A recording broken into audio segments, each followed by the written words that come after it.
This is National Native News. I'm Antonia Gonzalez. President Trump signed a proclamation acknowledging missing and murdered Indigenous people Tuesday during a visit to Arizona, which included a roundtable discussion with Navajo Nation Vice President Myron Lizer and his wife Dottie Lizer and Gila River Indian Community Governor Stephen Roe Lewis. Dottie Lizer is an advocate working on missing and murdered Indigenous women issues. She told the president MMIW is a growing issue on the Navajo Nation. Here's part of her comments from a live stream of the meeting on C-SPAN. You know, with the Ashlyn Mike case that came up in 2016, where she was kidnapped and raped and murdered in Shiprock, New Mexico, May 2nd, 2016. So that's kind of what opened the door for Navajo to start saying, okay, we need to do something, because that became the forefront. And so since then, the Amber Alert on Navajo Nation has gotten better, but still needs help with funding, still needs help with getting the data together. The roundtable lasted about 30 minutes and included discussions about COVID-19, which has hit the Navajo Nation hard. This week, the number of positive Navajo cases exceeded 2,500. Tribes across the country have been waiting for federal COVID-19 relief aid. $8 billion is set aside for tribes in the CARES Act. President Trump commented about the funding, including the amount to the Navajo Nation, as he joked with Vice President Lizer. This is the single largest investment in Indian country in our history.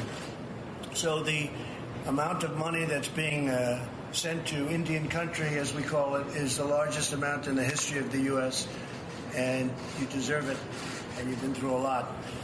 The Navajo Nation will soon receive over $600 million. That's a lot. Should I renegotiate that? Can we renegotiate? Only if we go up. He said only if you go up. I understand. I've heard that before. The Gila River Indian Community is set to receive $40 million. Disbursement has been delayed. The Treasury Department announced Tuesday a plan to begin payments to tribes, which includes holding back amounts for Alaska Native corporations due to pending litigation. More than a dozen tribes sued over the inclusion of Alaska Native corporations in the funding. Gila River Indian Community Governor Stephen Roe Lewis commented about the funding at the end of the meeting, urging for the immediate release of the money and also saying the $8 billion is woefully inadequate to meet the needs of tribes. So today your administration made a significant impact across Indian country, and I want to thank you for getting some of the money out today. I want to thank you also because we need help now. Indian tribes, and can't wait for that litigation to end before additional payments are made to us from the fund. And if you can, please direct Treasury to make these payments as soon as possible. Governor Lewis also asked for a cap to be put on the amount any one tribe receives, and to allow tribes to have flexible guidance to keep their governments running. The Treasury Department's plan is to begin allocating 60% of the $8 billion this week to tribes.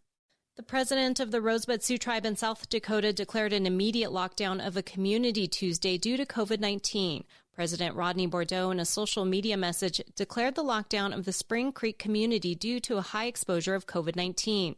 Law enforcement will be monitoring roads and no one will be allowed in or out of Spring Creek. The message states the lockdown is to protect the rest of the communities from the spread of COVID-19.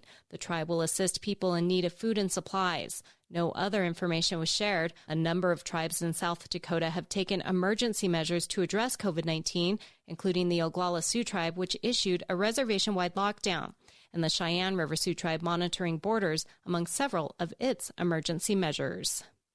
I'm Antonia Gonzalez.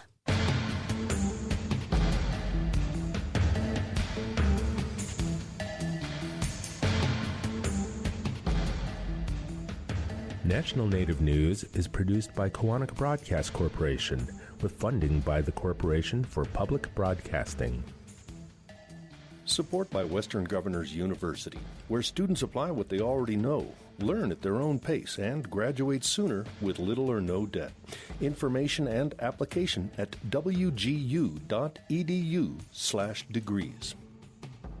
For Native Americans affected by domestic violence, the Strong Hearts Native Helpline offers peer-to-peer support and resources. It's safe, confidential, and toll-free at 844-7-NATIVE.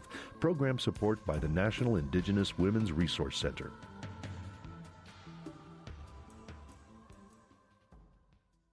Native Voice One, the Native American Radio Network.